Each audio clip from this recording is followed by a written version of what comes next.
오늘은 요한계시록 8장의 말씀입니다. 지난주까지 저희가 일곱 인의 말씀 중에서 여섯 번째 인까지의 말씀을 살펴보았었습니다. 일곱 인의 그 앞에 네 가지의 그러한 인들은 전쟁과 기근과 전염병 등으로 하나님께서 세상 속에 내리시는 그러한 심판의 모습이라고 할 수 있고, 다섯 번째 인에서는 성도들의 기도, 또 여섯 번째 인에서는 예수님의 재림과 함께 재림 전에 있을 완전한 심판의 모습이라고 우리가 볼 수 있습니다. 그리고 그러한 예수님의 그러한 재림 전 있을 그러한 심판 앞에 누가 설 것인가 라는 그러한 질문에 대하여서 바로 하나님의 백성들, 이 지상의 성도들과 하늘의 성도들이 설 수 있다라는 것을 우리가 또한 7장 말씀에서 보았었죠. 오늘 저희가 읽었던 8장의 말씀은 일곱째 인으로부터 말씀이 시작되어집니다. 일곱째 인을 뗄 때에 하늘이 반시간쯤 고요하였다라고 오늘 8장 1절 말씀에서 우리에게 알려주고 있습니다. 이 일곱째 인이 떼어질 때 또한 2절 말씀을 보면 일곱 천사가 있어 일곱 나팔을 받았다라고 말씀하는데, 일곱째 인과 일곱 나팔이 끝나고 나서 바로 이어지는 것이 아니라 이렇게 중첩되고 있다라는 것을 또한 2절 말씀을 통하여서 우리가 알 수가 있죠. 그러니까 결국 이 재앙, 그 심판에 대한 그러한 것들이 한 번에 그냥 다 이렇게 순서대로 순차적으로 이루어지는 그러한 것들이라기보다는 하나님의 초림, 예수 그리스도의 그러한 초림의 때부터 또한 재림의 때까지 이러한 여러 가지 그러한 심판들이 중첩되면서 이러한 것들이 이루어진다라는 것을 또한 저희가 알 수 있는 것입니다. 그러면 일곱째 인 심판이 있을 때 무슨 일들이 있을까요? 오늘 3절 이후의 말씀에 보게 되면 다른 천사가 와서 일곱 천사 말고 다른 천사가 와서 금 향로를 가지고 많은 향을 받은 후에 또한 하나님 앞에 가지고 간다라고 합니다. 근데 이 금향로에 많은 향뿐만 아니라 또 이 천사가 가지고 가는 것이 있는데, 그것은 다른 것이 아니라 모든 성도의 기도와 합하여서 보좌 앞 금제단에 드리고자 하였다라고 말씀하고 있습니다. 이 보좌 앞 금제단은 어떤 곳일까요? 우리 구약 성경에 보게 되면 성전과 그 성소 안에 있었던 그러한 것들을, 성전 안에 있었던 그러한 물품들을 저희가 볼 수 있는데, 먼저는 그 지성소 안에 있는 그러한 언약궤가 있었죠. 또한 그 지성소 밖에 있는 성소에 떡상과 또한 금촛대가 있었는데, 이 떡상과 금촛대와 언약궤 그 사이에, 그 가운데 있는 그러한 것, 지성소로 바로 들어가는 휘장 앞에 바로 있었던 것이 무엇이냐 하면 바로 금 향로가 놓여져 있는 금 제단입니다. 그 향로에 항상 아침과 저녁으로 이렇게 향을 드렸었는데, 그곳에서 하나님께 금 향도를 가지고 간다라고 이야기하고 있죠. 그리고 그곳에는 향뿐만 아니라 성도의 기도와 함께라고 말씀하므로, 결국 이 금향로, 그 금제단은 바로 성도의 기도를 드리는 그러한 모습이라고 할 수가 있습니다. 그리고 그러한 그 하나님 앞에 이렇게 향을 피울 때 그 시간이 아침과 저녁에 그렇게 드렸었는데, 그러한 드려지는 그러한 시간이 한 반 시간쯤 걸렸다라고 이야기를 합니다. 결국 이 하나님께 드리는 그 금향로에 드리는 그 향은 결국 성도의 기도라고 할 수 있는데, 그 성도의 기도가 드려질 때 하늘이 고요해짐으로 말미암아 하나님께서 성도들의 기도를 들으신다라는 것을 우리에게 분명히 알려주십니다. 결국 이 말씀을 통하여서 우리에게 하나님이 말씀하여 주신 것은 무엇입니까? 하나님이 성도의 기도를 분명히 들어주신다라는 겁니다. 우리가 앞에 6장 말씀에 보게 되면 다섯 번째 인을 떼실 때 있었던 일이 죽임을 당한 성도들이 하나님의 제단 아래에서 우리의 피를 갚아주시 아니하시기를 어느 때까지 하시려 하나이까라고 그러한 기도를 드리는 모습을 볼 수가 있는데, 지금 이 말씀은 바로 그것이죠. 이 순교를 당한 그러한 성도들뿐만 아니라 이 세상 속에서 하나님의 말씀을 위하여서 수고하고 애썼던 그러한 성도들의 기도를 언제 들여주시려 하나이까라는 그러한 것에 대한 바로 답이 일곱째 인을 떼실 때 하나님이 그 기도를 들어주신다라는 것을 우리에게 알려주고 있습니다. 그리고 이러한 그때 하나님께서 당신의 때가 됐을 때 응답하시겠다라는 것을 알려주셨었는데, 바로 이 일곱째 인을 떼실 때 하나님이 그 기도를 고요한 가운데 들으시고, 이 기도의 그러한 향로를 천사가 가지고 와서 제단에 불을 담아다가 땅에 쏟음에, 우리 5절 말씀이면 우레와 음성과 번개와 지진이 났다라고 되어 있는데, 하나님이 그렇게 들으심으로 말미암아 이 우레와 음성과 번개와 지진이 어디로부터 나옵니까? 하나님의 제단으로부터 나왔었죠. 하나님의 보좌로부터 나왔었죠. 하나님의 보좌로부터 성도의 기도를 들으시고 응답하시겠다라는 것이 바로 오늘 이 일곱째 인을 떼실 때 들어주시는 그러한 말씀입니다. 예수 그리스도의 그러한 재림 때에 분명히 응답을 해주실 것을 우리에게 알려주시죠. 또한 6절 말씀 이후의 말씀을 보게 되면 일곱 인의 심판이 마치고 나서 또한 일곱 나팔의 심판이 시작되어지는데, 전에 말씀드렸지만 우리가 이 일곱 인도 그렇고 일곱 나팔도 그렇고 일곱 대접도 그렇고 앞에 네 가지는 짝을 이루어서 나오는 그러한 심판들입니다. 오늘 일곱 나팔도 짝을 이루는 그 네 가지의 심판이 오늘 같이 나오고 있습니다. 먼저 첫 번째 천사가 나팔을 불었을 때 벌어지는 일이 무엇입니까? 땅의 3분의 1이 타버렸다라고 말씀하고 있습니다. 땅의 3분의 1이 타버렸는데 무엇을 통해서 이루어지는 거냐면 우박과 불이 나와서 땅에 쏟아짐에 땅의 3분의 1이 타버렸다라고 말씀하고 있습니다. 결국 이것은 무엇입니까? 땅에 대한 심판이죠. 땅이 심판을 받음으로 말미암아 수목의 3분의 1 각종 풀들도 다 타버렸습니다. 또 둘째 천사가 나팔을 불 때 무슨 일이 있습니까? 바다에 던져짐에 바다의 3분의 1이 피가 되어졌다라고 심판을 받았다라고 기록하고 있죠.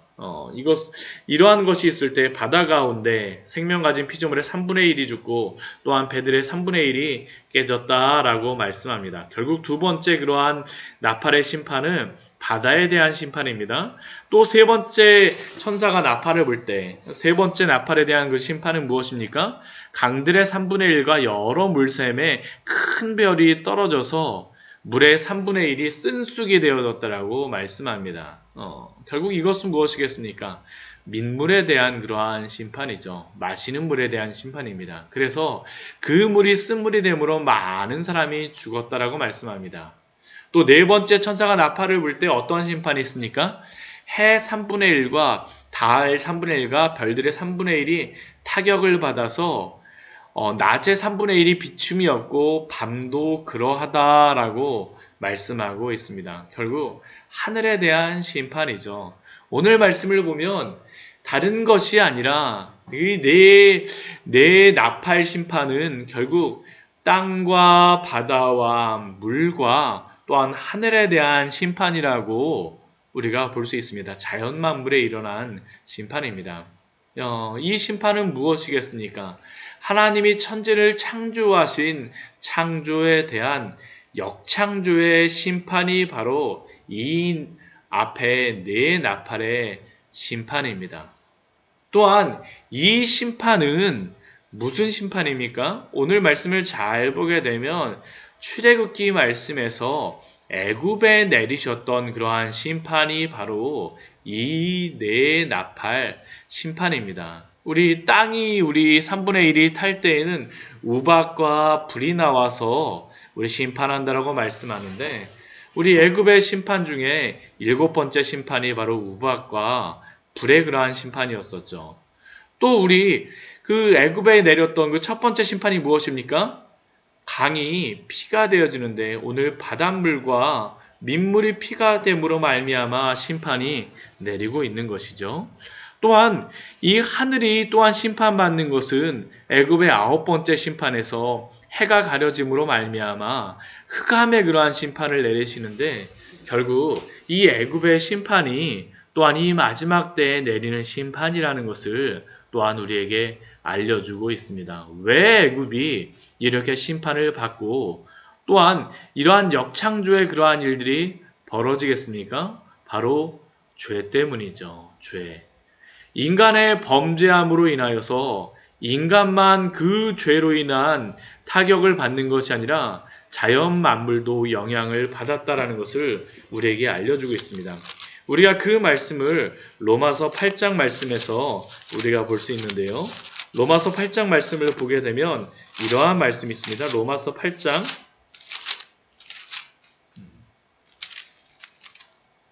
우리 18절서부터 우리 이후의 말씀에서 이렇게 말씀합니다. 생각하건대 현재의 고난은 장차 우리에게 나타날 영광과 비교할 수 없도다. 피조물이 고대하는 바는 하나님의 아들들이 나타나는 것이니 피조물이 허무한데 굴복하는 것은 자기 뜻이 아니요 오직 굴복하게 하시는 이로 말미암음이라. 그 바라는 것은 피조물도 썩어짐에 종노릇한 데 해방되어 하나님의 자녀들이 영광의 자유에 이루는 것이니라. 피조물이 다 이제까지 함께 탄식하며 함께 고통을 겪고 있는 것을 우리가 아느니라. 결국 인간의 범죄함으로 인하여서 우리 로마서 말씀에서는 피조물도 허무한데 굴복하는 일들이 벌어졌다라고 하고 피조물들도 지금까지 함께 탄식한다라고 말씀하고 있는데 인간의 범죄함으로 말미암아 이 대자연이 또한 심판의 그러한 대상으로서 나타나고 있는 것입니다. 이러한 것들을 또한 이 시대 속에서도 우리는 볼 수가 있습니다. 그것이 무엇일까요? 환경오염이라고 할 수 있겠죠. 인간이 범죄함으로 말미암아 지금 환경의 오염들이 발생하고 있지 않습니까? 오늘 말씀 대자연에 대한 그러한 심판이지만 어찌 보면 인간들이 죄를 범함으로 말미암아 환경의 오염을 지금도 일으키고 있죠. 땅의 3분의 1이 심판을 받고 또한 다 타버렸다라고 하는데 지금 얼마나 많은 땅이 지금 사막화가 진행되고 있습니까? 대부분 그 이유를 인간이 자연을 파괴함으로 말미암아 환경을 파괴함으로 말미암아 벌어지는 것들임을 우리가 알 수 있지 않습니까? 또한 바다가 또한 3분의 1이 파괴 또 환경 또 심판을 받는다라고 하는데 또한 인간이 지금 환경을 파괴함으로 말미암아 바다 가운데 큰 쓰레기의 그러한 섬들이 쌓였다라고 하고 많은 산호초들이 없어지는 그러한 일들 또한 우리가 민물의 그러한 심판도 우리가 환경을 오염시킴으로 말미암아 얼마나 많은 물들을 우리가 마실 수 없지 않습니까? 한 20-30년 전만 하더라도 우리가 물을 사 먹는다라는 것을 생각할 수 없었는데 이제는 모든 집들에 정수기가 있고 물을 사서 먹는 그러한 모습들 또한 이 태양이 비치는 것도 그렇습니다. 몽골 같은 경우에 얼마 전에 그 대기 오염으로 인하여서 씨뿌연 그러한 하늘을 볼 수 있었고 우리나라도 지금 겨울이 될 때마다 미세먼지로 인하여서